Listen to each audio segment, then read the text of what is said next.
Assalamualaikum warahmatullahi wabarakatuh. Baik, saya akan menceritakan keseharian Nabi Muhammad SAW.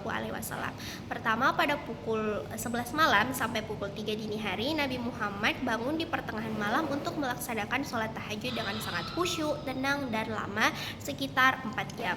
Bacaan surahnya itu adalah surah-surah yang panjang, seperti surah Al-Baqarah, surah An-Nisa, dan Ali Imran dalam satu rakaat. Nabi Muhammad salat dengan penuh ketenangan.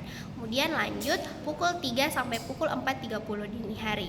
Nabi Muhammad SAW menyudahi tahajud dan menjaga hak tubuhnya, lalu kembali berbaring menemani istrinya hingga fajar tiba. Jadi total waktu tidur malam beliau hanya sekitar 3 jam dan itu dibagi 2 sesi. Lanjut pada pagi hari pada pukul 4.30 sampai pukul 5, Nabi Muhammad bangun saat azan subuh, kemudian bersiwak dan mendirikan salat sunnah fajar secara ringkas sebelum ke masjid. Beliau menyempatkan mengobrol dengan istrinya. Kemudian pukul 5 sampai pukul 6 pagi Nabi mengimami sholat subuh berjamaah berjeda durasi paling panjang. Setelah itu dilanjutkan zikir pagi bersama dengan ramah tamah dengan para sahabat, menjenguk yang sakit, mendengarkan mimpi, serta memberkati air yang dibawa para pelayan Madinah. Kemudian pada pukul 6 sampai 8 pagi Nabi bersilaturahmi ke istri-istrinya. Setelah sholat isyak atau syuruk, Rasulullah mengunjungi rumah seluruh istrinya yang masing-masing sekitar 10 menit untuk memberikan perhatian, mendoakan, dan menyapa mereka.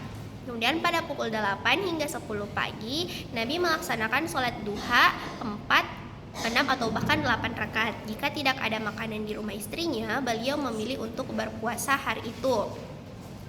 Kemudian di siang hari pada pukul 10 sampai 12 siang, Nabi Muhammad SAW di rumah beliau sangat rendah hati, menjahit baju, memperbaiki alas kaki, dan memerah susu sendiri. Pada menjelang siang, beliau ke masjid menggelar majelis duha untuk mengajar, menerima tamu, makan siang bersama dari kiriman warga hingga menyusun strategi urusan publik.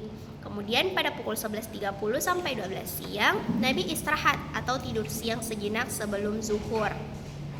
Kemudian saban hari Sabtu waktu ini dipakai mengunjungi Masjid Quba. Lanjut pada pukul 12 sampai pukul 13 siang, Nabi mendirikan sholat sunnah qabliyah, kemudian mengimami sholat zuhur berjamaah berdurasi sekitar 10 menit, kemudian Nabi berzikir.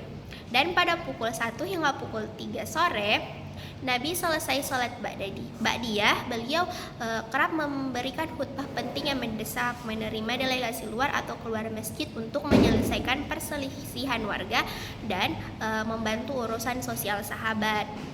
Dan sore harinya pada pukul 3 sampai 3.30 Rasulullah sangat menyegerakan sholat asar berjamaah dengan jeda azan iqamat yang singkat. Kemudian pukul 15.30 sampai pukul 18 beliau sengaja tidak membuat majelis ilmu setelah asar agar sahabat tidak jenuh dan bisa berkumpul dengan keluarga mereka. Rasulullah sendiri memanfaatkan waktu sore untuk putaran kunjungan kedua ke rumah istri-istrinya.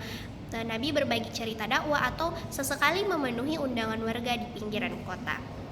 Kemudian pada malam hari pada pukul 18.00 sampai pukul 19.00 Nabi melaksanakan sholat maghrib di awal waktu dengan surat-surat pendek.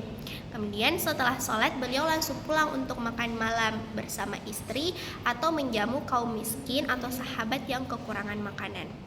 Kemudian lanjut pada pukul 7 sampai pukul 9 malam, beliau sengaja mengakhiri sholat isya terkadang hingga pukul 9 atau 9.30 sebagai bentuk keringanan agar umatnya selesai makan malam dan bersiap istirahat. Kemudian pada pukul 9.30 sampai pukul 11 malam, Nabi kembali ke rumah setelah isya. Setelah dia bersiwak, berwudu, lalu langsung tidur dengan posisi miring ke kanan. Beliau tidur di atas kasur yang sangat tipis berisi sabut kurma. Beliau terbangun tepat saat pertengahan malam, yaitu pukul 11, untuk memulai kembali siklus ibadahnya. Jadi itulah keseharian Nabi Muhammad SAW. Sekian dari saya. Assalamualaikum warahmatullahi wabarakatuh.